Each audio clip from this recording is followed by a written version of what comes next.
Bonjour, bienvenue à ce webinaire organisé par l'Association française de zootechnie concernant les jeunes talents de la recherche zootechnique. Je suis donc Jean-François Auquette, président de l'AFZ, et dans les diapositives qui vont suivre, je vais vous présenter succinctement les activités de l'AFZ. L'Association française de zootechnie est un carrefour de tous les acteurs des filières des productions animales. Son objectif, c'est d'aider à la progression de la réflexion, à la diffusion et à l'application des connaissances relatives aux animaux d'élevage et aux filières animales, en favorisant les échanges et les collaborations entre les différents adhérents de l'AFZ, que sont les entreprises, les organisations professionnelles, les chercheurs, le monde de la formation et également l'administration. L'AFZ est aussi un lieu de promotion d'une image objective mais valorisante des produits animaux et des productions animales. Pour atteindre ces objectifs, l'AFZ déploie diverses activités. Elle organise des journées d'études, par exemple sur des thèmes comme élevage et environnement ou santé et élevage. L'AFZ apporte un soutien à la formation et à la recherche, puisque l'AFZ récompense par un prix de thèse annuel un travail de recherche doctorale en production animale. L'AFZ est également membre de la Fédération européenne de zootechnie qui organise chaque année, fin août, début septembre, son congrès dans une ville différente en Europe. L'AFZ est également impliquée dans des activités d'ingénierie et d'études, puisqu'elle gère et elle diffuse des informations techniques et scientifiques dans divers secteurs et notamment en nutrition animale. L'AFZ développe pour ses partenaires des sites internet, des solutions informatiques qui favorisent la diffusion des connaissances, et l'AFZ participe activement à des programmes de recherche et développement, que ce soit au niveau national ou au niveau international, en participant à des projets européens éventuellement. Comment est organisée l'AFZ? L'AFZ a un conseil d'administration et également un bureau. L'AFZ a un président, et donc je suis moi-même président depuis 2021. Mon nom est Jean-François Auquette.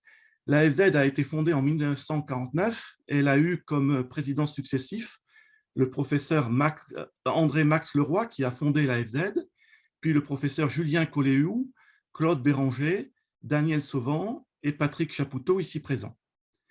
Donc, le bureau de l'AFZ est composé, outre de son président, de plusieurs vice-présidents, Philippe Lesquat, Patrick Chapoutot, qui est également trésorier. Je voudrais mentionner spécialement Daniel Sauvant, notre vice-président, qui malheureusement nous a quittés récemment suite d'une longue maladie. Donc, Daniel était professeur à AgroParisTech. Il a formé des générations d'étudiants en zootechnie et moi-même, j'ai été son élève et j'ai grandement apprécié son enseignement.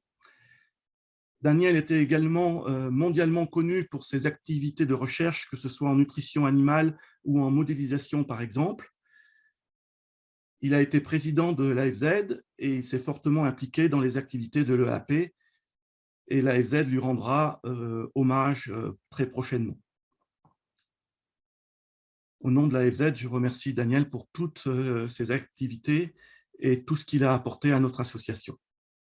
Donc, le bureau de l'AFZ est à votre disposition pour répondre à vos questions et vous aider à participer à nos activités si vous le souhaitez. Je vais donc maintenant passer la parole à Christelle, qui a organisé ce webinaire. Merci Jean-François. Bonjour à tous et bienvenue à notre webinaire inédit et dédié aux jeunes talents de la recherche en zootechnie. Depuis de nombreuses années, l'AFZ récompense tous les ans par un prix de thèse, un travail de recherche doctorale qui traite des sciences animales au sens large. Au titre de ce prix de thèse, les lauréats reçoivent de l'AFZ un chèque de 1 000 € qui leur permet de présenter leur travail au congrès annuel de la Fédération européenne de zootechnie, aussi appelé EAAP, comme l'a présenté tout à l'heure Jean-François. Nous vous proposons de découvrir au cours de ce webinaire singulier qui a été mis en place pour la première fois cette année, les travaux des 3 candidats qui sont arrivés en tête du classement lors du concours de 2021. À travers la présentation de leurs travaux, vous allez découvrir les techniques et les méthodes qui préparent l'évolution des élevages français vers plus d'efficience et de résilience. Alors pour démarrer ce webinaire, Caroline Constancis, qui a été classée 2e ex-aequo, abordera l'élevage de veaux laitiers sous nourrice en agriculture biologique. Description des pratiques et études épidémiologiques de la cryptosporidiose et des strongyloses digestives et respiratoires. Les travaux ont été menés au sein de l'UMR Bioépar d'INRAE Oniris. Puis, Julien Quénon, également classé 2e ex-aequo, exposera l'intérêt de la mise en place du croisement rotatif dans un troupeau bovin laitier de race pure. Quelle évolution des pratiques d'élevage et des performances associées. Les travaux ont été réalisés au sein de l'UMR 1248 Agir d'INRAE. Enfin, Raphaël Gauthier, qui a été classé 1er du concours, présentera son travail de thèse qui a porté sur le thème « Système d'alimentation de précision des truies en lactation par modélisation et machine learning ». Son doctorat a été réalisé à l'unité Pégase d'INRAE en association avec l'INRIA, l'IRISA et le CNRS et l'Université de Rennes. Merci à tous les 3 pour le temps que vous avez consacré à préparer vos interventions et d'avoir accepté d'échanger vos travaux de recherche doctorale avec la communauté de l'AFZ. Avant de laisser la parole à nos jeunes talents, permettez-moi de prendre encore quelques instants pour énoncer les modalités de fonctionnement du webinaire. Alors, comme tous les webinaires AFZ, celui-ci va être enregistré, puis il sera disponible sur la chaîne YouTube de l'association, en accès restreint aux adhérents dans un premier temps, puis après plusieurs mois, il sera disponible au grand public. Et vous pouvez ainsi retrouver ceux des précédentes éditions sur notre chaîne YouTube. Il est maintenant temps de laisser la parole à Caroline. Merci d'avance pour votre présentation et nous vous écoutons tous pour 12 minutes. Bonjour, je m'appelle Caroline Constancis. J'ai effectué ma thèse entre le 1er octobre 2018 et le 30 septembre 2021, date de soutenance de ma thèse et de fin de mon contrat. Et comme on vous l'a dit, j'ai effectué une thèse sur l'élevage des veaux laitiers sous nourrice en agriculture biologique. J'ai commencé par faire une description des pratiques, puis j'ai fait 2 études sanitaires. La première sur la cryptosporidiose, responsable de diarrhée néonatale, et la seconde sur les strongyloses digestives et respiratoires, qui sont des parasites du pâturage. Pour ce travail, j'ai été encadrée par 2 parasitologues, Christophe Chartier et Nadine Ravinet, et une sociologue, Florence Elec. Donc, je vais d'abord introduire le sujet, puis après, je vais vous présenter la première étude que j'ai faite sur les descriptions et la perception de la conduite des veaux sous nourrice, avant de vous présenter l'étude que j'ai faite sur les diarrhées néonatales, avant de faire l'étude sur le parasitisme au pâturage, avant de conclure. D'abord, commençons par la conduite classique des génisses laitières. Une fois séparés de leur mère, souvent le jour de la naissance, les veaux sont allaités artificiellement, c'est-à-dire nourris par l'éleveur avec du lait au seau ou au milk-bar, avant d'être sevrés autour de 3 mois. Les veaux sont encore 6 mois en bâtiment, représentés en gris sur ma frise, avant d'être mis à l'herbe. La première saison de pâturage dure entre 6 et 8 mois. Cette frise est vrai que ce soit en élevage conventionnel ou en élevage biologique. Toutefois, en élevage biologique, les veaux doivent être nourris avec du lait entier provenant de la ferme jusqu'à leurs 3 mois et être en case collective dès 1 semaine de vie et avoir un accès extérieur dès que les conditions climatiques et que le sol le permettent. On voit qu'il y a une séparation précoce de la mère et qu'il n'y a pas de contact avec les vaches adultes avant leur premier vélage. Mais cette séparation mère-jeune est remise en question par le grand public, de plus en plus soucieux des conditions d'élevage, et notamment la séparation mère-veau qui est mal perçue par le grand public. Il y a de plus une augmentation de la demande d'aliments provenant de systèmes plus respectueux du bien-être animal. Cette séparation précoce est aussi remise en question par certains scientifiques qui disent que cette séparation ne respecte pas les principes éthiques de l'agriculture biologique et qu'elle ne permet pas l'expression des comportements naturels de l'espèce et du bien-être animal. Donc, il y a de nouvelles pratiques qui se mettent en place en France, mais il n'y avait pas encore de description zootechnique fine de cette conduite. Donc, les objectifs de ma thèse a été d'abord de décrire la conduite des veaux sous nourrice en France, d'évaluer la prévalence, l'intensité d'excrétion de cryptosporidie ainsi que les facteurs de risque associés à cette maladie, et d'évaluer les infestations par les strongs gastro-intestinaux des veaux durant leur première saison de pâturage et leurs conséquences durant la seconde saison de pâturage. Passons à l'étude sur la description et perception de la conduite des veaux sous nourrice. Donc là, il y avait 3 objectifs: expliquer comment la conduite est arrivée en France et comment elle s'est diffusée, décrire cette conduite, comment elle est réalisée au quotidien, et évaluer les perceptions des éleveurs.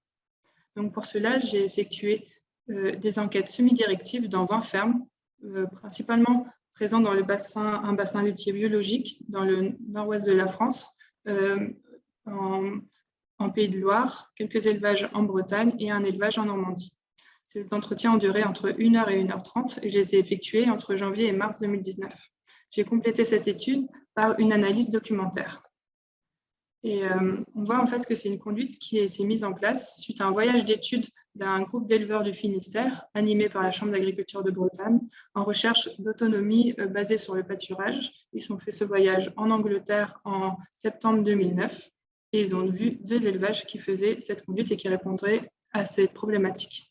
En rentrant de ce voyage, il y a certaines fermes, certains éleveurs qui ont mis en place cette pratique dans la ferme entre 2010 et 2012. Et ensuite, elle s'est diffusée par les éleveurs représentés par les ronds sur mon schéma, par les animateurs de groupes d'échange représentés dans mes rectangles et par Internet. Dans les élevages que j'ai étudiés, numérotés sur ce graphique, et les éleveurs ont mis en place cette pratique entre 2013 et 2018. Comment est conduit les veaux sous nourrice? D'abord, les vélages sont plutôt groupés au printemps, ce qui permet d'avoir des vélages et des croissances des veaux en lien avec le pâturage, la pousse de l'herbe, bien qu'ils peuvent être étalés sur l'année. Les veaux restent 24 heures sur 24 avec leur mère, pendant 4,5 jours en moyenne. Les veaux passent moins de temps avec leur mère s'ils passent par une phase optionnelle d'allaitement artificiel, réalisée par la moitié des éleveurs.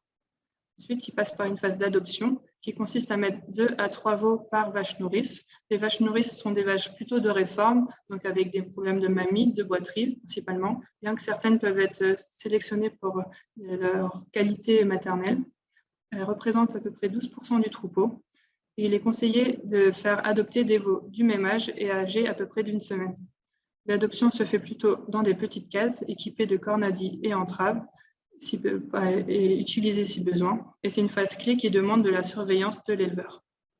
La mise à l'herbe est précoce. Elle a lieu à 1 mois en moyenne dès qu'il y a de bonnes conditions climatiques et que l'état du sol le permette. Donc là, on voit que c'est bien une solution à la nouvelle réglementation en agriculture biologique. Durant la première saison de pâturage, les veaux sont avec les nourrices et elle est plus ou moins longue en fonction de la date de naissance des veaux. Le sevrage a lieu soit en septembre, soit à la rentrée en bâtiment ou en hiver. Et il y a un tiers des éleveurs qui ont constaté que laisser une ou deux vaches taries au moment du sevrage fait que le sevrage est beaucoup plus calme. Donc on voit qu'on a un sevrage qui est très tardif par rapport à la conduite conventionnelle, avec une moyenne à 6 mois, et qui s'étend entre 4 et 10 mois. La phase hivernale est courte, voire même inexistante.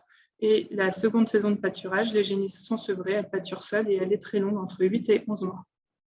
Donc on voit qu'il n'y a pas un système clé, mais bien une grande diversité qui existe et qui s'adapte à chaque ferme, voire même une diversité au sein d'une même ferme. C'est une conduite qui est intégrée dans un système agroécologique avec des croisements de races, avec des races plus rustiques, la jerseyaise par exemple, qui permet d'être plus adaptée au pâturage, des regroupements de vélages, comme je l'ai déjà dit, des recherches en autonomie basées sur le pâturage avec peu d'achats de paille, d'aliments ou de médicaments, comme on va le voir tout à l'heure parce que les veaux sont moins malades. Il y a aussi la moitié des éleveurs qui réalisent de la monotraite et il y a aussi une fabrication de produits laitiers à la ferme avec de la vente directe. C'est une conduite qui est bien perçue par les éleveurs, avec les mots bien-être animal, bonne croissance et bonne santé qui revient le plus fréquemment. On peut aussi noter qu'il y a une amélioration des conditions de travail de la part de l'éleveur, avec un travail qui est plutôt basé sur de l'observation et il n'y a plus besoin de porter des seaux lourds de lait et de curer les cases à veaux. Il y a certains éleveurs qui indiquent aussi que c'est même une diminution du temps de travail. C'est une conduite qui est facile à faire et plaisante et que les éleveurs ne reviendraient pas en arrière. On peut aussi noter que les éleveurs indiquent un certain apprentissage des veaux par les nourrices, qui permet après de les intégrer facilement dans le troupeau laitier, une fois adultes. Il y a aussi une bonne image de l'élevage. Et il y a certains éleveurs qui indiquent aussi que c'est une conduite plus économique. Passons à l'étude sur les diarrhées néonatales. Donc, l'objectif était d'évaluer la fréquence d'infestation et les facteurs de risque d'infestation par les cryptosporidis chez les veaux élevés sous nourrice Donc, on a demandé aux 20 éleveurs que je mentionnais tout à l'heure de faire des prélèvements de matière fécale des veaux entre 5 et 21 jours de vie, entre janvier et septembre 2019. Donc, les veaux pouvaient être prélevés à toute phase de vie, donc sous la mère, en allaitement artificiel ou adoptés par la nourrice. Au total, il y a eu 611 veaux prélevés et les prélèvements ont été analysés au laboratoire et on a établi un score en fonction du nombre d'eau qui se comptait sur le microscope. On a aussi recherché des facteurs de risque d'excrétion. Donc, j'ai demandé aux éleveurs de remplir un cahier de suivi de chaque veau individuellement, avec les caractéristiques de la mère, du veau et de la nourrice, ainsi que les phases d'élevage. On a fait des analyses statistiques pour mettre en évidence ces facteurs de risque. Concernant les résultats, on voit que la prévalence d'excrétion, donc tous les veaux avec un score compris entre 1 et 4, on est à autour de 40,2%, ce qui correspond à peu près à ce qu'on a dans la littérature, que ce soit pour les veaux laitiers ou allaitants élevés classiquement. Par contre, pour les pourcentages de veaux fortement excréteurs, le score de 4, on est à 3%, alors que dans une étude sur les veaux laitiers élevés classiquement dans le même secteur, on est autour de 1/4 des veaux fortement excréteurs. Au niveau de la prévalence des diarrhées, on voit aussi qu'on est beaucoup plus faible puisqu'on est à 14%, alors que dans l'étude sur les veaux classiques, les veaux laitiers élevés classiquement, on est à plus de la moitié. Concernant les facteurs de risque, on voit que les caractéristiques au village, donc il y a des facteurs de risque qui concernent les caractéristiques au village, comme l'apnée en fin de saison de naissance, l'apnée entre juin et juillet par rapport à août et septembre qui est plus sec, et être avec la mère en bâtiment par rapport à être au pâturage. Et on voit aussi qu'il y a une phase d'élevage qui est importante, la séparation précoce mère-jeune, avec notamment une phase d'allaitement artificiel et à risque par rapport aux veaux qui restent qu'avec leur mère. Il y a aussi les contacts entre les veaux et notamment la présence de veaux excréteurs parmi les veaux adoptés qui est un facteur de risque. Donc, on voit que ces faible pourcentage de veaux diarrhéiques et la faible intensité d'excrétion peut s'expliquer par le fait que les veaux passent peu de temps en bâtiment, donc il y a une moindre pression d'infection, et qu'en bâtiment, il y a aussi moins de promiscuité entre les veaux due à la présence de vaches adultes, et du coup, il y a moins de transmission directe entre les veaux. Passons à l'étude sur le parasitisme au pâturage. Donc, le but était d'évaluer les infestations par les strongs gastro-intestinaux durant leur première saison de pâturage et d'évaluer les conséquences sur les génisses sevrés en seconde saison de pâturage. Donc, toujours sur les mêmes 20 élevages, on a fait 1 à 4 points de prélèvement en fonction de la date de naissance des veaux. Et on a aussi suivi ces fermes durant la deuxième saison de pâturage où là, toutes les génisses ont eu 3 points de prélèvement. On a complété cette étude par une préétude réalisée en 2018 sur 24 élevages représentés en bleu sur ma carte. Et les résultats montrent que la saison de pâturage est plus ou moins longue en fonction de la date de naissance des veaux. La mise à l'herbe est précoce autour d'un mois. Les 3/4 des lots ont été conduits sur du pâturage tournant, donc plutôt protecteur. Il y a environ en moyenne 2,3 veaux par nourrice. Il y a eu très peu de traitements et uniquement à la rentrée en bâtiment. En 2018, ça représentait 3% des génisses et 15% en 2019. Durant la deuxième saison de pâturage, la saison de pâturage était très longue, quelle que soit la durée de la première saison de pâturage, et tous les lots étaient conduits sur du pâturage tournant. Il y a un faible niveau d'infestation durant la première saison de pâturage qui peut s'expliquer par la présence des nourrices au pâturage, donc elles ingèrent beaucoup d'herbes et du coup beaucoup de larves, et comme elles sont immunes, elles excrètent peu d'œufs. Donc elles ont un effet assainissant sur les parcelles, un effet de dilution. Les veaux ont aussi une alimentation lactée majoritaire pendant leurs 3 mois, ce qui fait qu'ils vont ingérer aussi moins d'herbes et pendant ce temps, et du coup moins de larves. La conduite est aussi plutôt protectrice, avec un faible chargement sur les parcelles, et la sécheresse est aussi plus ou moins marquée, ce qu'on a pris aussi en compte dans notre étude. Durant la deuxième saison de pâturage, on voit qu'elle dépend beaucoup de la première saison de pâturage. Pour les veaux de printemps, donc, qui représentent le plus grand nombre de lots, la première saison de pâturage est longue et l'alimentation en bleu est lactée pendant quasiment toute la saison de pâturage. Et il y a, grâce à la présence des nourrices, l'infestivité sur les parcelles représentée en orange est contrôlée. Et la longue saison de pâturage permet une mise en place de l'immunité dès le début de la saison de pâturage. Ce qui fait que durant la seconde saison de pâturage, lorsque les génisses sont seules, le recyclage des strongs est contrôlé par le développement de l'immunité. Par contre, pour les veaux d'automne, donc ce qui représente moins de l'eau. Déjà, ils sont mis sur des parcelles qui sont plus ou moins infestées en fonction de l'historique de pâturage. Et en fait, l'alimentation est majoritairement lactée pendant les 2-3 premiers mois, ce qui fait qu'il y a très peu de contact et pendant une courte durée, ce qui fait que cette saison de pâturage est négligeable. Durant la deuxième saison de pâturage, la seconde saison de pâturage, elle est similaire à une première saison de pâturage de génisses pâture en seuil. Donc, on retrouve ce qu'on a dans l'élevage classique avec pas de contrôle de recyclage des strongs durant le début de la saison de pâturage avec un risque autour du mois de septembre, comme classiquement.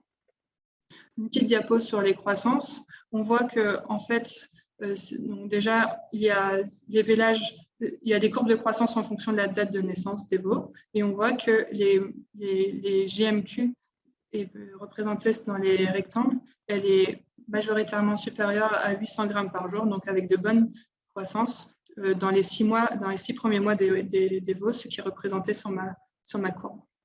Donc il y a de bonnes croissances et on peut espérer avoir des vélages précoces, comme indiqué par les éleveurs. En conclusion, je dirais que les éleveurs, élever les veaux sous nourrice, c'est très bien perçu par les éleveurs et se développe fortement en France. Ça permet d'avoir moins de diarrhée néonatale avec une intensité plus faible de cryptosporidiose, une infestation modérée par les strongs gastro-intestinaux s'il y a une longue saison de pâturage avec une mise en place de l'immunité dès la fin de la première saison de pâturage. Et il peut y avoir un risque en deuxième saison de pâturage si la première saison de pâturage a été courte. Il y a aussi de croissance rapide. Et on voit que, et je continue à faire des études similaires donc, au FIBEL France, qui est un institut de recherche en agriculture biologique basé dans la Drôme, qui fait partie du groupe FIBEL situé en Suisse, dont le siège est situé en Suisse, où j'ai fait de nouveaux projets, où je monte de nouveaux projets sur les pratiques alternatives à la séparation mère-jeune que j'ai élargi en système laitier, en ovin, caprin et ovin dans la région Auvergne-Rhône-Alpes. Voilà, merci de votre attention. Merci Caroline pour votre présentation qui a été très claire et instructive. Donc, il est maintenant ouvert un temps d'échange de 3 minutes. Donc, si vous avez des questions de compréhension sur le travail de Caroline, n'hésitez pas à les indiquer. Patrick, Jean-François, est-ce qu'on a déjà des questions dans le bouton Q&R? Nous avons en effet une première question qui est la suivante. Avez-vous une estimation du pourcentage de veaux laitiers élevés sous nourrice globalement en France? Non, c'est très dur à avoir. J'estime à plus de 200 fermes qui font ça, notamment dans le nord-ouest de la France. Mais c'est une estimation et c'est un chiffre que je pense croissant de jour à jour. Donc, je ne peux pas dire précisément. Moi, j'aurais une question complémentaire concernant l'origine de cette pratique. J'ai bien vu que ça venait de Grande-Bretagne, mais puisque c'est à la suite d'un voyage d'études que la pratique a été ramenée en France. Mais est-ce que la Grande-Bretagne est vraiment l'origine de cette pratique? Est-ce qu'il y a eu des précédents ailleurs qu'en Grande-Bretagne? En tout cas, dans les élevages que j'ai étudiés, la pratique, j'ai vraiment pu remonter qui avait parlé à qui jusqu'à ce voyage d'études. Donc, en tout cas, les 20 élevages que j'ai étudiés, la pratique venait vraiment de là. Après, en France, il y avait pas mal traditionnellement, on pouvait garder des veaux sous la mer, comme en élevage allaitant, mais ce n'était pas la conduite des veaux sous nourrice. En tout cas, c'était le cas pour les 20 élevages que j'ai suivis. Et même les 24 autres qui ont fait partie du premier suivi en 2018. Donc, je dirais, pour généraliser, je dirais que c'est vrai au moins pour le quart nord-ouest de la France. Les autres, je ne sais pas, puisque je ne les ai pas étudiés. Il y a une autre question qui est apparue. Comment estimez-vous qu'élever sous les mers nourrices soit plus intéressant sur le plan économique qu'un élevage classique?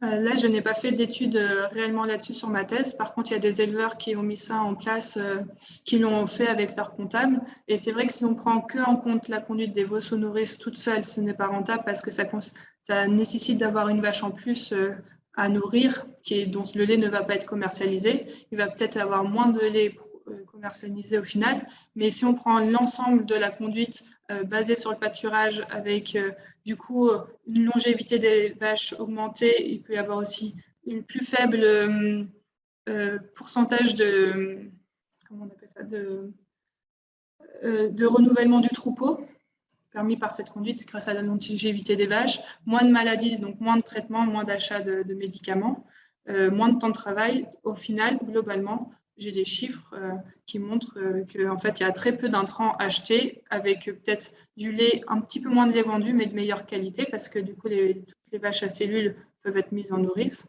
ce qui fait que globalement, ça semble économique.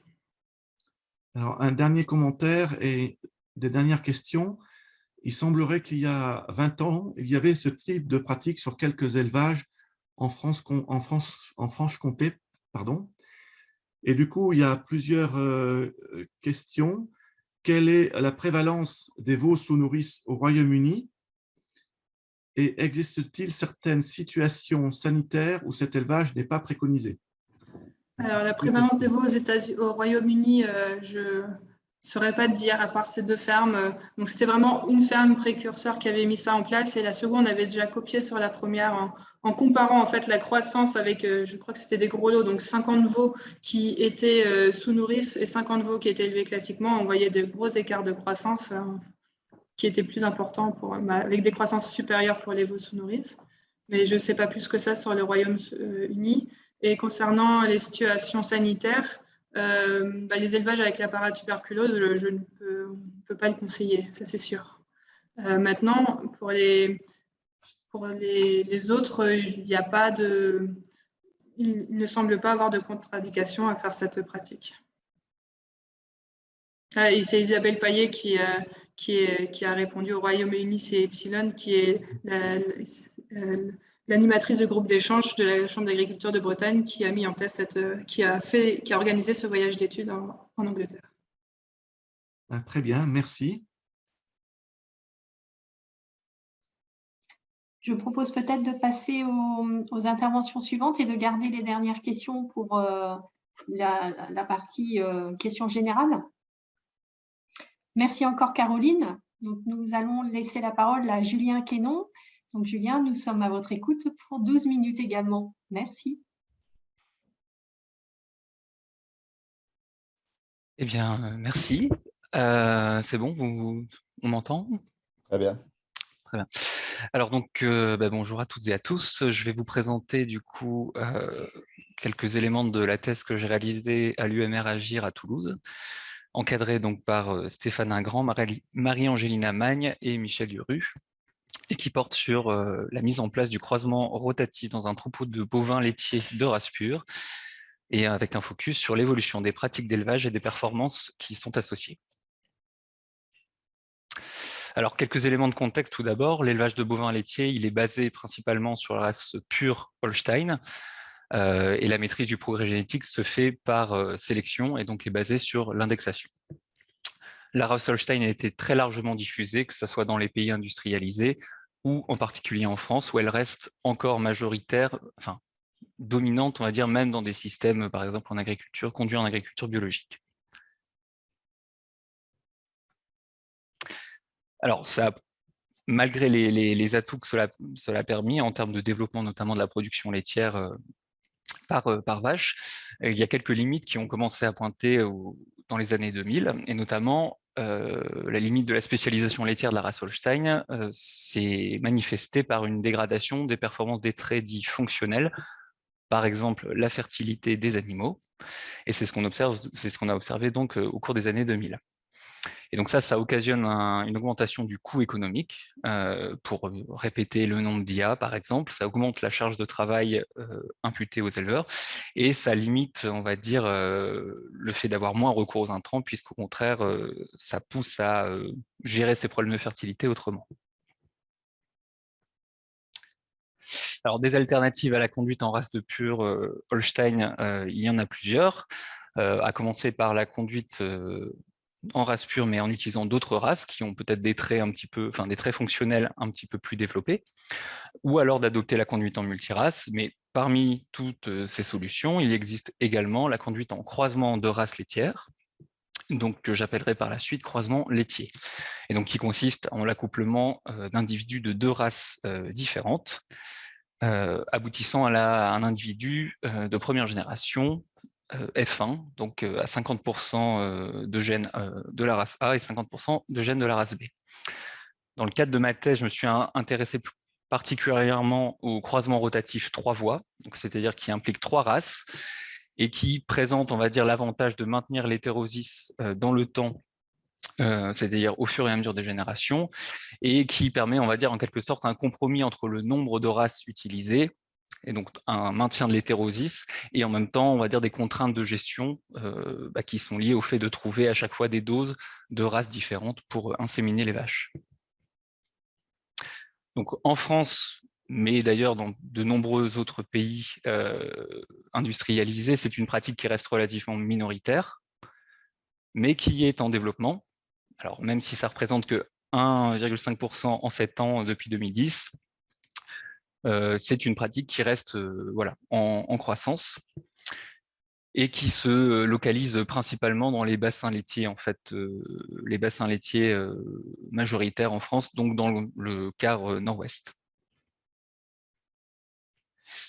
Alors, en termes de questions opérationnelles, l'introduction du croisement laitier dans un troupeau de race pure, c'est un processus qui est long, puisqu'en fait, le temps que les individus, enfin les jeunes génissent, soit F1, soit élevés et rejoignent la troupe laitière, il s'écoule facilement 2 à 3 ans.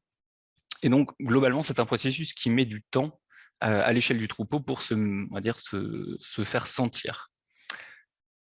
De même, ça génère un certain nombre de questions opérationnelles pour les éleveurs. Combien de races utiliser? Quelle race?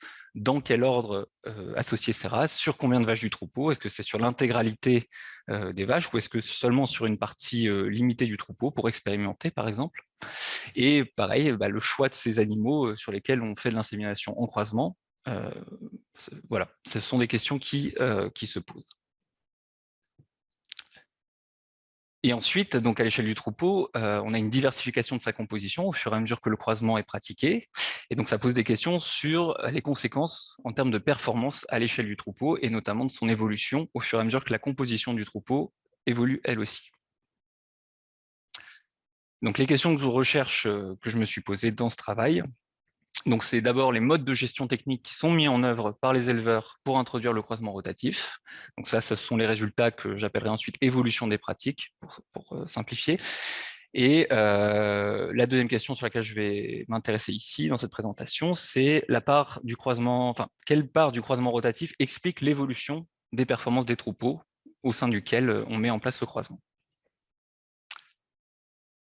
Donc, le dispositif que j'ai construit repose donc sur des études de cas dans des fermes commerciales et qui est forcément rétrospective au regard du temps qu'il est nécessaire pour avoir un troupeau en croisement, un troupeau constitué d'une part importante de vaches croisées qui dépasse bien sûr les 3 ans d'une thèse.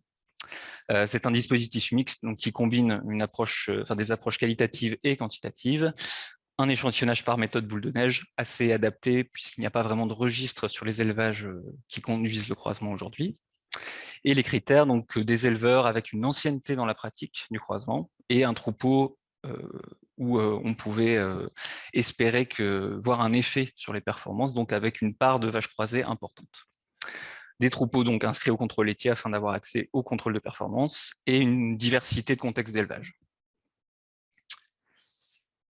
Sur le dispositif, sur la partie des enquêtes, sur l'évolution des pratiques d'élevage, donc ça repose sur un échantillon de 26 élevages, donc des entretiens semi-directifs qui ont porté principalement sur l'évolution des pratiques de configuration du troupeau, l'historique de la ferme en termes de conduite plus générale du système et en scindant l'enquête en 3 pas de temps distincts. Donc tout d'abord en conduite en race pure, puis lors de l'introduction du croisement, les premiers accouplements croisés, et enfin en 2018 à la date de l'enquête, afin voilà, d'apprécier plus finement une comparaison entre ces 3 étapes et ce qui changeait dans les pratiques de configuration du troupeau, le renouvellement, la reproduction, les critères de réforme, etc. Donc, pour aller très rapidement, ces données d'enquête ont ensuite été traitées et ont été traitées voilà, par des analyses de correspondance multiples, donc une forme d'analyse multivariée. Et par classification hiérarchique, cela m'a permis d'identifier, on va dire, une typologie, enfin de faire une typologie des chemins de transition vers la mise en place du croisement. Donc, qui ont fait l'objet d'un article publié dans Animal. Et donc, 3 trajectoires types de transition technique pour gérer la mise en place du croisement rotatif au sein d'un troupeau bovin laitier. Donc, pour présenter rapidement ces trajectoires, la première consiste en fait à introduire le croisement sur une part très importante du troupeau, la totalité pour caricaturer, pour se tenir un changement de système. Donc, ces éleveurs souhaitent soit se convertir à l'agriculture biologique, soit passer à un système avec regroupement des vélages, ou notamment à la période du printemps pour synchroniser avec la pousse de l'herbe. Et en fait, ils introduisent rapidement le croisement laitier. Donc, par rapidement, j'entends sur une part très importante du troupeau. Et ce qui a pour conséquence d'augmenter très fortement les performances de reproduction du troupeau. Et donc, en fait, ce qui nécessite un ajustement parce que en fait, l'équilibre, on va dire, démographique du troupeau s'en trouve un petit peu bouleversé. Donc, pour s'adapter à ça, en général, ces éleveurs ont augmenté dans un second temps la part de croisement viande afin de limiter l'apport, on va dire, de femelles par le renouvellement. Et pour la plupart, ont arrêté d'acheter des génisses de renouvellement, ce qu'ils faisaient quand ils étaient en conduite en race pure. La trajectoire numéro 2, donc le groupe vert, partage avec cette trajectoire 1 le fait de soutenir un changement de système, de chercher à introduire le croisement pour soutenir un changement de système. À la différence, par contre, leur différence, c'est qu'ils ont introduit le croisement de façon beaucoup plus progressive dans le troupeau, en faisant des essais, des tests de programmes de croisement, de race, et en augmentant progressivement la part de croisement dans le troupeau. Ce qui a fait que l'augmentation, on va dire, plus graduelle des performances de reproduction à l'échelle du troupeau ne les ont pas obligés en fait, à revoir complètement leur gestion du renouvellement et de la réforme. Et enfin, la trajectoire 3 partage avec la trajectoire 1 le fait d'être allé relativement rapidement pour mettre en place le croisement. Mais à la différence de la trajectoire 1, ces élevages n'ont pas du tout cherché en fait, à changer le fonctionnement de leur système. En fait, les animaux, le système est resté en l'état en termes par exemple, d'intensification de la conduite du système fourrager. Et en général, en fait, ils sont passés ils ont appliqué assez rapidement et sur l'entièreté du troupeau leur schéma de croisement, mais sans chercher à changer le système par ailleurs. Donc, en conclusion, pour synthétiser un peu ces résultats, donc les 3 trajectoires types d'introduction de conduite du croisement, en fait, elles ont différé selon l'étendue des changements systémiques associés au croisement, le degré d'expérimentation dont ont fait preuve les éleveurs et le rythme de la mise en place et la gestion des effets différés induits par l'introduction du croisement sur la fertilité du troupeau. La deuxième partie des résultats porte sur, on va dire, l'analyse des facteurs explicatifs de l'évolution des performances des troupeaux dans lesquels est introduit le croisement.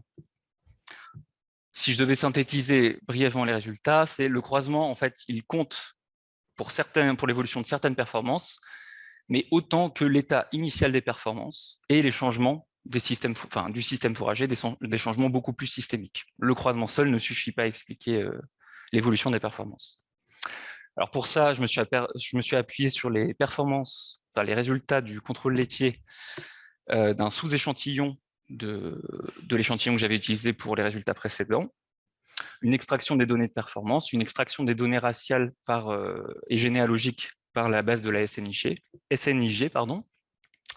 une agrégation de ces résultats en troupeaux par année sur un pas de temps allant de 2009 à 2017. Et donc, la méthode, globalement, ça a été de modéliser l'évolution des performances des troupeaux. Donc, les performances en termes de quantité de lait, de taux, de fertilité, de longévité, de santé de la mamelle. Donc, une régression linéaire en fonction du temps, en les modélisant. Dans le même temps, d'effectuer ces régressions linéaires également sur toute une série de variables que l'on pouvait attendre comme explicatives de l'évolution de ces performances, donc qui portent à la fois sur les variables la composition du troupeau en individus croisés, l'évolution de certaines pratiques de gestion du système fourrager, et l'état initial des performances des troupeaux. Et ensuite, l'analyse explicative, elle, a consisté à effectuer une régression des moindres carrés partiels et d'analyser les coefficients d'association entre les variables d'évolution des performances et les potentielles variables explicatives. En termes donc d'évolution des performances, ce qu'on a observé, c'est de façon univoque, c'est une diminution à gauche, comme vous le voyez, une diminution de la productivité laitière des vaches, qui s'est étalée de, voilà, de moins 400 à moins 100 kg de litres de lait par vache par an.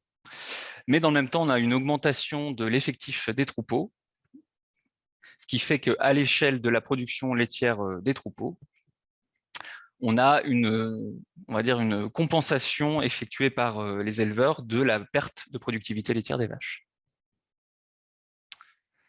En termes d'évolution des taux de matière utile, donc taux butyreux et protéiques, l'évolution est beaucoup plus contrastée, beaucoup moins univoque.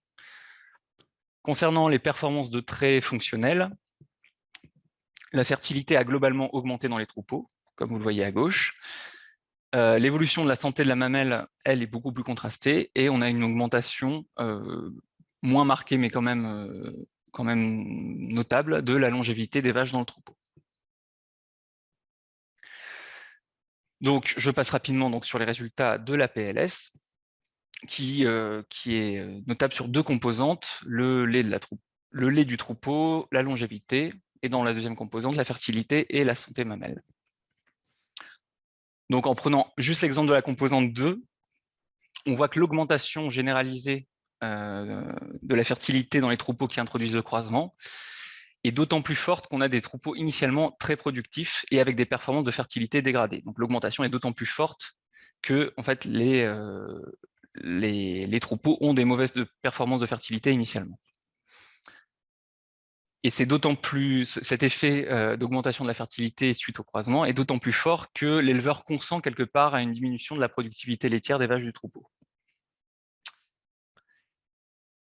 Et cet effet est notable en fait dès l'apparition dans le troupeau de vaches de première génération de croisement. Mais cet effet est beaucoup moins marqué une fois qu'on passe au stade de croisement postérieur. Pardon. Donc, pour synthétiser rapidement, les effets du croisement sur l'évolution des performances du troupeau est élevé, mais autant que certains changements systémiques, comme la conversion à l'agriculture biologique dans le cas de la production de lait de troupeau, et l'effet de la situation initiale des performances. Donc, le croisement est un facteur, l'introduction du croisement est un facteur explicatif parmi d'autres. Ce qui est donc important à noter, c'est que le croisement est à mettre en cohérence avec les autres éléments de conduite du système et ne constitue pas une seule réponse d'amélioration des performances. Et donc, l'effet du croisement est significatif, mais l'évolution des performances dépend également de l'état initial du système et des performances, des changements systémiques associés et du stade d'avancement du croisement, qui est plus ou moins prononcé. Donc, les perspectives scientifiques de ce travail de thèse, c'est de mobiliser les trajectoires types que j'ai présentées pour préciser les domaines de validité via des modèles de simulation qui ont été réalisés dans des tests précédentes. Intégrer à l'analyse explicative de l'évolution des performances de techniques que je n'ai pas pu étudier, donc par exemple sur la morphologie, la santé, l'efficience alimentaire, et en intégrant comme variable explicative des pratiques de conduite alimentaire, par exemple, ou de santé. Et pour ça, l'intérêt des dispositifs expérimentaux est à noter, puisqu'ils ont peut-être plus l'habitude de garder ce genre d'informations et de suivre ce genre d'informations en routine, contrairement à des fermes commerciales. Et enfin, mobiliser et construire des indicateurs agrégés économiques, de travail, de performance environnementale et des indicateurs d'évaluation pondérée, qui permettraient une évaluation plus synthétique. Voilà, je vous remercie pour votre attention. Merci pour cette présentation. Donc, il y a des questions qui sont arrivées. Qu'en est-il de l'évolution de la composition des protéines du lait? Donc, ça, c'est une première question. Alors, l'évolution des performances de taux est assez contrastée selon les élevages. Donc, on n'a pas de... Enfin, en tout cas, dans l'échantillon dont je disposais, on n'a pas une évolution tendancielle très marquée. dans un sens ou dans l'autre. Alors, en termes de témoignages, c'est-à-dire qu'effectivement, j'ai eu un échantillon beaucoup plus large dans les enquêtes, mais qui n'étaient pas forcément ou qui n'étaient plus forcément inscrits au contrôle laitier, donc je n'ai pas pu mettre au regard de leurs déclarations les performances de tous les élevages. En fonction des races choisies dans les programmes de croisement, on a des effets plus ou moins marqués. Il est évident qu'en utilisant par exemple la jersiaise, par exemple, dans le programme de croisement, on a des chances assez élevées d'augmenter les taux. Il y a une question en rapport avec la robotisation qui se développe. Comment mettre en place cette pratique avec des races au format différent? Alors, je ne suis pas sûr d'avoir très bien compris la question. Pour la robotisation, il y a une problématique Oui. d'harmonisation des troupeaux, notamment en termes de format. Et donc, si cette pratique se développe avec des races au format différent, ça peut empêcher ou limiter le développement de la robotisation. Alors, il me semble que les élevages, encore une fois, que j'ai interrogés et qui disposaient de robots de traite, effectivement, en général, avaient recours à ils avaient des programmes de croisement assez précis et on peut expérimenter. Ce qui fait que, voilà, en gardant tout le temps un peu le même genre de programme de croisement, on limite un petit peu l'hétérogénéisation du troupeau. Mais c'est de toute façon une problématique qui est inhérente un petit peu au fait de croiser, c'est que avant de stabiliser une caractéristique ou une autre, on ne peut pas vraiment le réaliser dans le cas d'un programme de croisement, quoi. La seule manière, c'est de limiter le nombre de races et peut-être de limiter les gabarits des races que l'on croise, mais c'est un petit peu une conséquence inhérente. Il y a eu un commentaire de Valérie Brocard qui dit que vous avez croisé normande et jersiaise avec un robot de traite. Je n'ai pas croisé, je crois, normande et jersiaise avec un robot de traite. Plutôt peut-être ailleurs. Hein. Station de Trévarez, on a croisé normande et jersiaise avec un robot de traite. Voilà. D'accord, d'accord. Alors, j'ai visité, je n'ai pas enquêté. Alors, je me suis effectivement rendu dans la ferme de Trévarez, mais pas dans le cadre de mes enquêtes. Donc, effectivement, j'ai pas pu relever ceci. Alors, il y a d'autres questions. Certains troupeaux étaient-ils en monotraite toute ou partie de l'année? Tout à fait, oui. Alors, c'était pas la majorité non plus, hein, mais on avait effectivement des troupeaux qui, suite en général à un regroupement des vélages, souvent était passé aussi en tout cas pousser le système jusqu'à l'adoption en fait de la monotraite. Mais quelque part, le croisement n'est pas. Le croisement est un outil de plus à intégrer finalement dans ce fonctionnement de système bas intrant et avec éventuellement la monotraite, mais il n'empêche ou il ne favorise pas particulièrement ce type de pratique, je pense. Ok, deux questions avec des réponses courtes si c'est possible. Avez-vous pu évaluer les impacts du croisement sur la santé et notamment la santé du pied des vaches laitières? Alors non, puisqu'on ne disposait pas des données dans le contrôle laitier ne nous permettait pas d'accéder à ces données. Avez-vous évalué des effets sur les impacts économiques? Dans le cadre on a pu évaluer un petit peu les effets économiques, mais il faut rester très prudent avec ce genre d'évaluation parce c'est technico-économique. Donc, c'est très lié juste à des considérations de performance zootechnique. Donc, c'est assez limité, je pense, en termes d'interprétation à l'échelle d'un système, un système d'élevage en entier. Voilà. Alors, dernière question, quelles sont les races les plus couramment utilisées dans votre échantillon? Il y a vraiment une hétérogénéité très importante dans les races utilisées. Je pourrais citer la Montbéliarde, la Jersiaise, la rouge scandinave, on va dire, comme étant les plus couramment utilisées. Merci bien d'avoir répondu à toutes ces questions. Je vous remercie. Nombreuses et intéressantes. Donc, on va passer à la dernière présentation. Donc, Christelle. Donc oui, merci Jean-François. C'est Raphaël Gauthier, le lauréat du prix TES de l'AFZ, qui va nous présenter ses travaux maintenant. Donc, pour ne pas prendre de retard, je te laisse la parole, Raphaël, pour 12 minutes. Merci. Alors, est-ce que vous voyez bien le visuel et m'entendez bien? Oui, très bien. OK. Donc, très bien. Bonjour à toutes et à tous. Merci à l'AFZ d'organiser ce webinaire.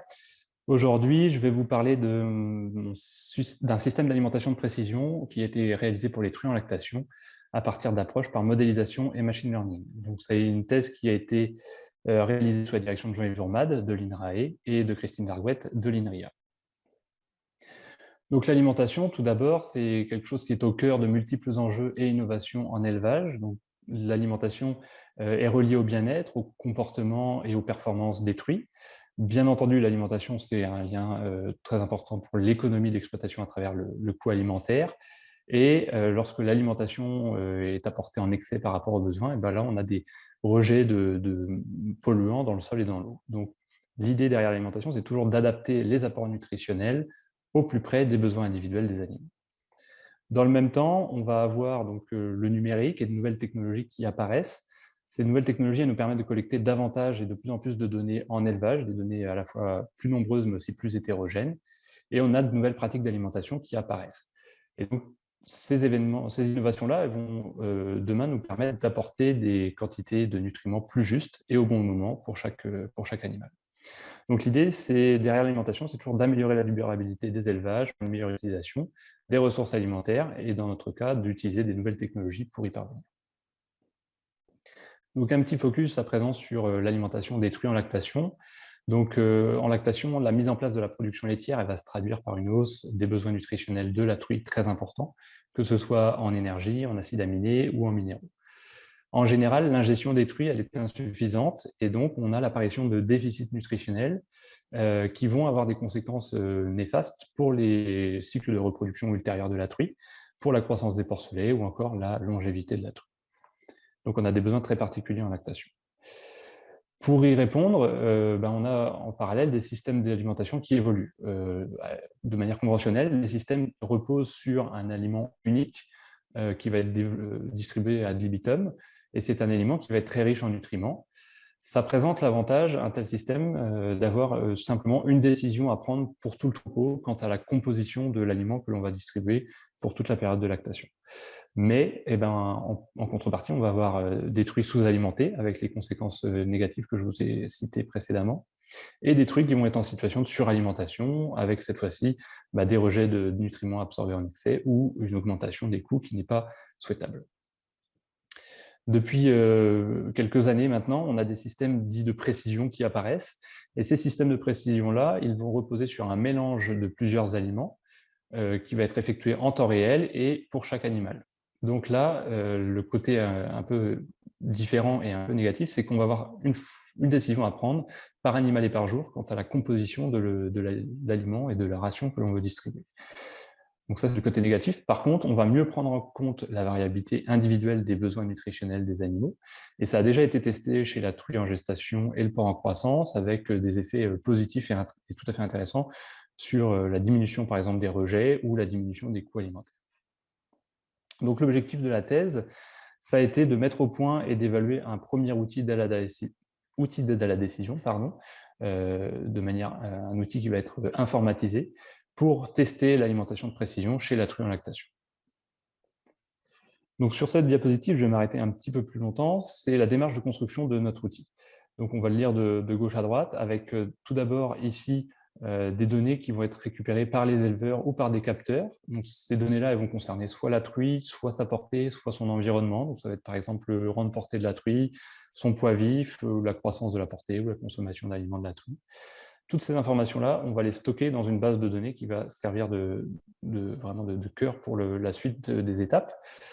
La première étape, c'est un modèle mécaniste individu-centré lié à la prédiction des besoins nutritionnels de la truie. Donc ce modèle nutritionnel, c'est de la modélisation qui est derrière. Il est basé principalement sur le logiciel InRapport qui avait été développé à l'INRA. Et donc, il permet de déterminer des besoins en énergie, en acides aminés et en minéraux pour chaque truie et chaque jour. Ce modèle nutritionnel mécaniste, on l'a complété par deux modèles d'apprentissage automatique ou de machine learning. Donc, le premier, c'est un algorithme qui va chercher à prédire le poids de la portée au sevrage. Et donc, plus la prédiction pour le poids de portée au sevrage est élevée, plus notre modèle nutritionnel va considérer des besoins nutritionnels importants liés à une production laitière plus forte. Le deuxième modèle d'apprentissage automatique qu'on a mis en place, c'est un algorithme qui va chercher à prédire l'ingestion journalière individuelle de chaque truie. Et donc là, une truie qui aura des besoins normaux, mais avec une ingestion peut-être très importante, on va chercher à lui distribuer une ration faible ou pauvre en nutriments, du fait d'une ingestion importante, tandis qu'une truie qui aurait des besoins très élevés, on va lui, et une ingestion plutôt faible, on va chercher à lui fournir une alimentation très concentrée en nutriments. Donc, une fois la ration optimale déterminée, on la distribue via des automates de distribution on va dire de nouvelle génération à la truie, qui nous permettent aussi de collecter des données pour le fonctionnement de notre OAD des jours suivants, et on évalue la réponse des animaux. Donc, sur ce schéma, ce qu'il faut retenir, c'est une combinaison de deux approches différentes, une approche de modélisation mécaniste et une modélisation de machine learning. Donc, je ne vais pas vous présenter dans la suite de la présentation tout le détail de ces différents chapitres, mais je vais passer à la partie réponse des animaux à travers en fait, des essais expérimentaux qui ont mis en œuvre cette OAD. Donc, dans l'objectif d'évaluer le système d'alimentation de précision. Donc, pour le faire démarrer, ce système, on utilise tout d'abord des données historiques qui concernent le poids de portée au sevrage ou la consommation d'aliments des truies. Ça nous permet de faire un entraînement préalable des algorithmes sur la base des performances historiques des exploitations. Et ensuite, une fois qu'on a entraîné nos algorithmes, on les utilise en temps réel avec des données telles que le rang, le poids vif, la taille de portée ou la consommation d'aliments, ce qui nous permet d'avoir des prédictions journalières qui entrent dans notre outil de la décision par la suite. Donc, sur la droite, vous avez un schéma de l'expérimentation et de ces deux traitements. Donc, on a collecté des données grâce à l'éleveur et aux éleveurs et à des capteurs sur nos truies. Les truies qui étaient affectées au traitement précision, on déterminait la ration qu'elles recevaient grâce à notre outil d'aide à la décision ici. Et donc, on jouait entre deux aliments, un aliment H pour haut et un aliment bas, qui vont respectivement être très riches en nutriments et très pauvres en nutriments. Donc là, on faisait varier la proportion respective de ces deux aliments en fonction des besoins et des calculs de l'OAD. Et pour les truies du traitement standard, on avait la distribution du même aliment témoin pour toutes les truies et quelle que soit la période de lactation. Donc, deux traitements différents, une alimentation de précision individualisée et journalisée, et un système plus conventionnel avec le traitement standard. Alors, on a utilisé cette OAD dans deux contextes expérimentaux différents. Donc, le premier, c'était sur un site au Canada. On avait 239 truies qui étaient affectées au traitement précision et 240 qui étaient affectées au traitement standard. Et donc, nos aliments, ici, ils étaient isoénergétiques. On avait un aliment en lysine digestible avec un témoin qui était environ 10 grammes de lysine par kilo et avec des variations, vous voyez, jusque 13 pour l'aliment haut et 6,5 pour l'aliment bas de lysine digestible en grammes par kilo. Et pareil pour le phosphore digestible. Donc là, on avait un témoin à 3,8 et un aliment haut un peu plus riche en phosphore digestible que le témoin et un aliment bas qui était un peu plus pauvre en phosphore digestible que le témoin. Là, on avait une durée de lactation moyenne qui était de 20 jours. Sur le deuxième site, qui était en France, on avait des effectifs réduits, donc 32 truies affectées au traitement précision et une trentaine de truies affectées au traitement standard. De la même manière, on avait des aliments qui étaient isoénergétiques. On avait un témoin qui était à 8,6 grammes de lysine digestible par kilo. Donc, on voit bien un témoin qui est plus bas que le témoin du site canadien.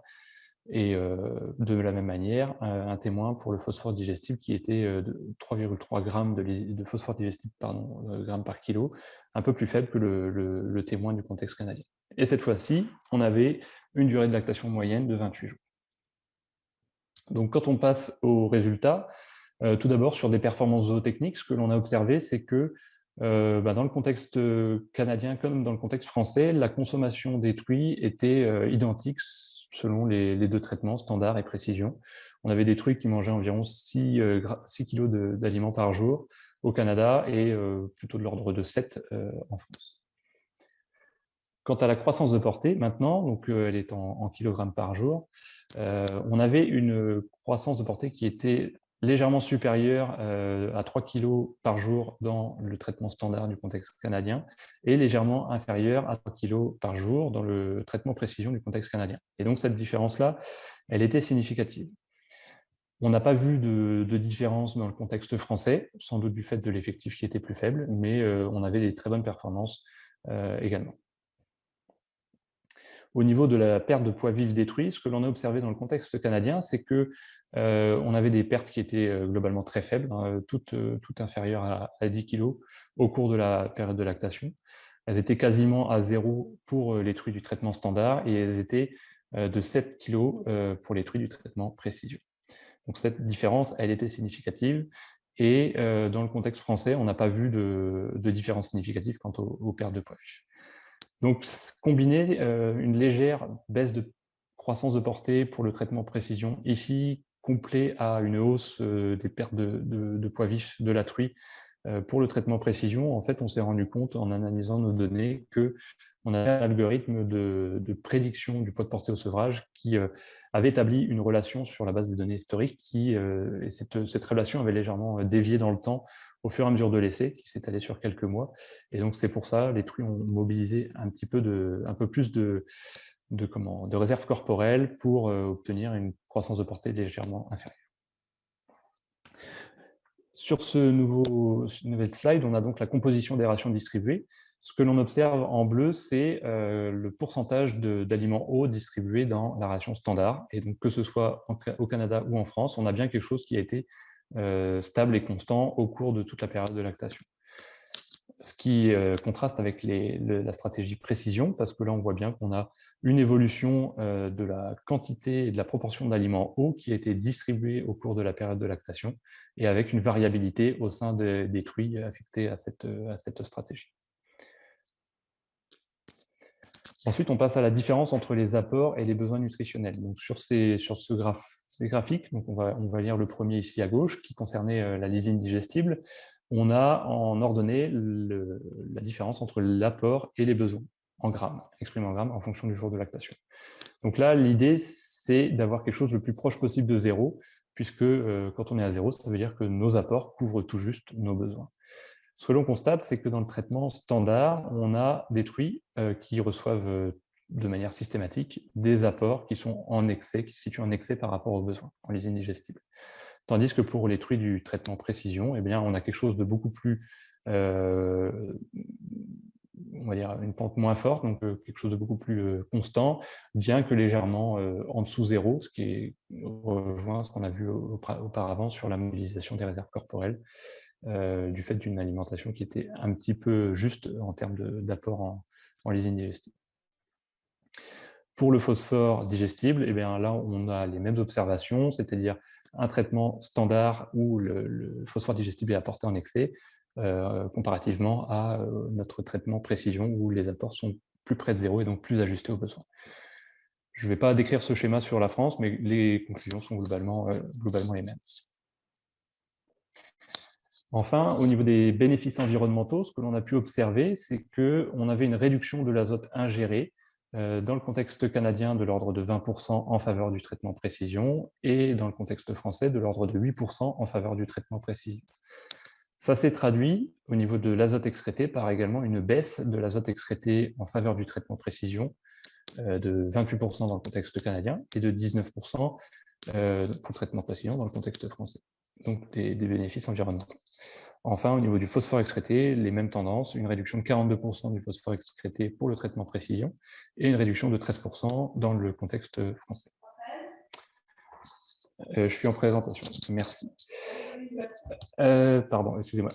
Donc, au niveau des bénéfices économiques, on avait, ce sera la dernière slide, une réduction de 12% du coût alimentaire en faveur du traitement précision et de 2,5% en France en faveur du traitement précision également. Donc ça, c'est des différences au niveau, autant à la fois au niveau des bénéfices environnementaux et des bénéfices économiques, qui s'expliquent aussi par ces différents contextes. On avait un aliment au Canada qui était un témoin qui était plus riche et plus concentré en nutriments.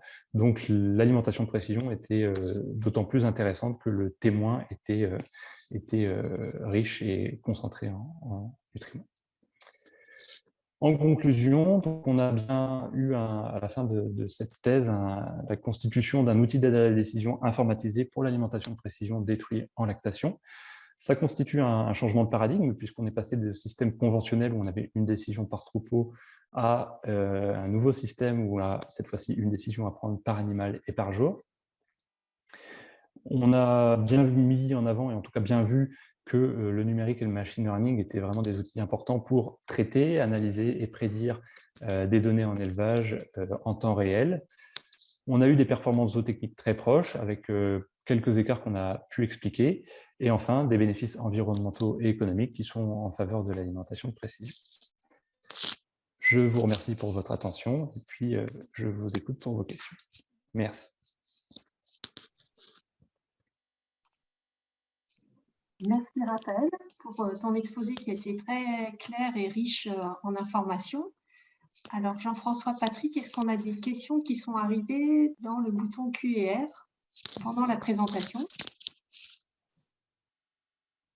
Alors, il y en a une effectivement qui vient d'arriver. On demande si il a été intégré donc, sur le plan économique l'amortissement des dispositifs de distribution. Alors non, on a simplement fait des petits calculs par le biais d'un partenaire qui connaissait le prix et le coût de ces dispositifs de distribution. Et donc, il avait calculé, donc c'était dans le contexte canadien avec un bénéfice économique qui était plus important, mais un retour sur investissement de l'ordre de je veux dire 3 ans. C'est sûr que c'était de moins de 5 ans, mais je pense que ça se situe entre 2 et 3 ans. Dans le même ordre d'idée, est-ce que vous avez intégré le coût de développement des travaux de recherche et de la méthodologie dans la question économique? Et donc ces coûts-là, pour bien cibler la question, se situeraient à quel endroit pour bien cibler la question? Par exemple, le développement du machine learning, par exemple, des choses comme ça. Ça, c'est beaucoup de travail en analyse de données. Donc, effectivement, ça peut avoir un coût d'avoir les serveurs, etc. pour faire les infrastructures informatiques nécessaires à l'apprentissage de nos modèles de machine learning. Ce que l'on est sûr, c'est que la partie prédiction en temps réel, une fois que le modèle est entraîné, ce n'est pas l'étape la plus coûteuse. C'est toujours l'apprentissage qui est le plus coûteux, mais on n'a pas été jusqu'à le quantifier plus que ça. J'aurais une question personnelle. Est-ce qu'éventuellement, vous avez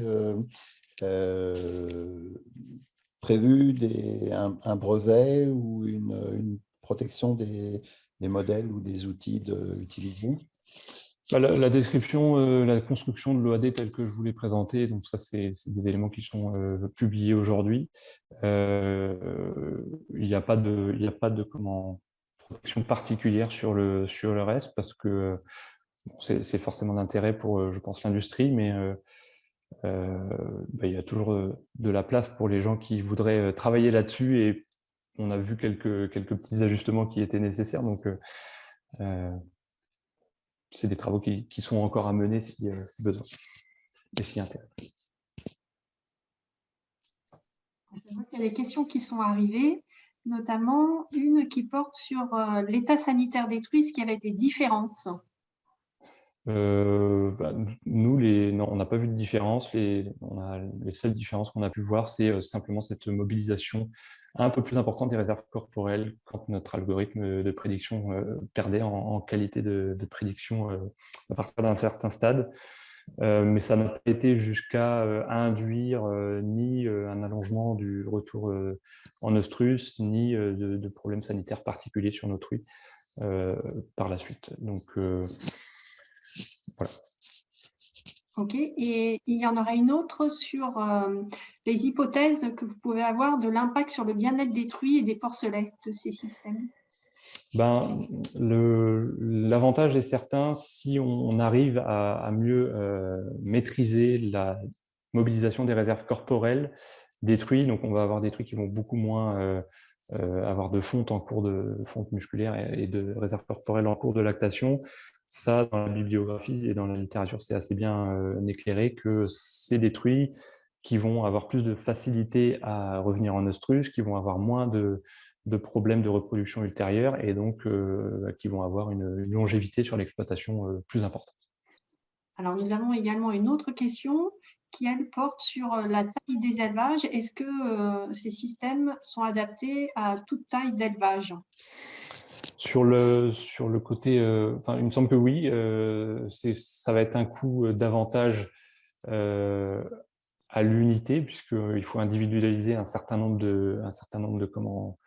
d'opérations et d'observations.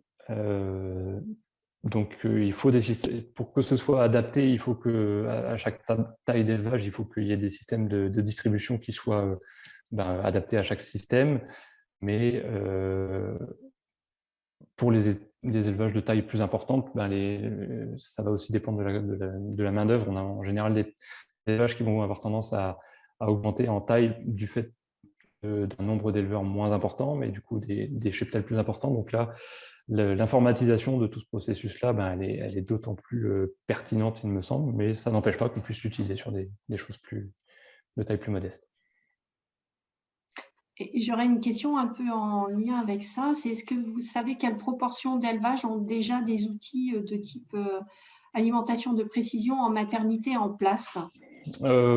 C'était vraiment les premiers travaux sur l'alimentation de précision chez la truie en lactation. Donc, à ma connaissance, ça n'est pas encore développé et accessible en élevage. Mais il y a des choses plus anciennes qui existent sur le porc en croissance et sur la truie en gestation qui sont aussi un peu plus, peut-être un peu plus de recul, mais pour autant, ce n'est pas encore pleinement démocratisé non plus en élevage. Ok, merci Raphaël. Merci. Alors, on déborde un petit peu du timing, mais je vous propose quand même de laisser ouverte la discussion pendant 5 minutes si vous avez des questions qui arrivent. Il y a notamment une question qui est restée en suspens pour Caroline sur le fait de savoir si la pratique est en développement en France, celle que vous avez décrite d'élevage de veaux sous nourrice. Oui, elle est en développement. Comme j'ai dit, elle se développe même fortement. Du coup, ça m'amène une question générale. Comment faire pour diffuser des pratiques d'élevage innovantes auprès des éleveurs? Quels sont les canaux de déploiement de ces pratiques? Est-ce que ces canaux sont efficaces? Est-ce qu'il y a une bonne réception de la part des éleveurs de ces techniques innovantes? C'est une question un peu pour tout le monde. Moi, je peux commencer.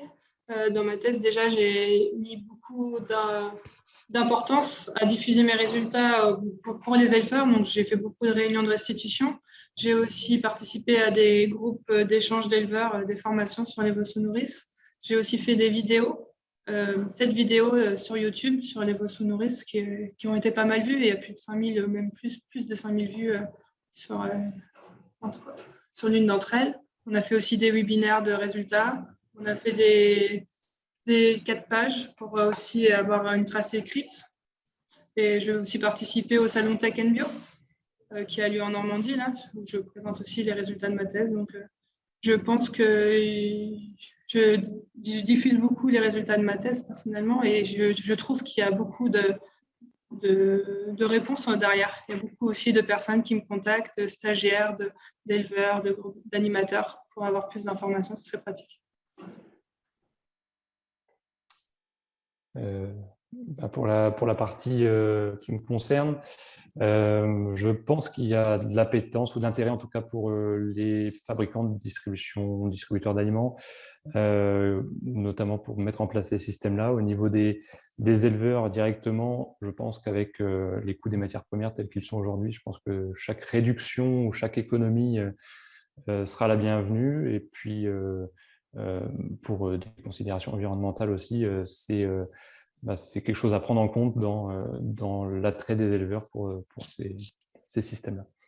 Oui, du coup, moi, pour compléter, je dirais que alors, comme l'a dit Caroline, l'importance de multiplier les formats de diffusion est très important dans le sens où je pense que on peut identifier des profils de personnes qui vont utiliser certains canaux prioritairement à d'autres.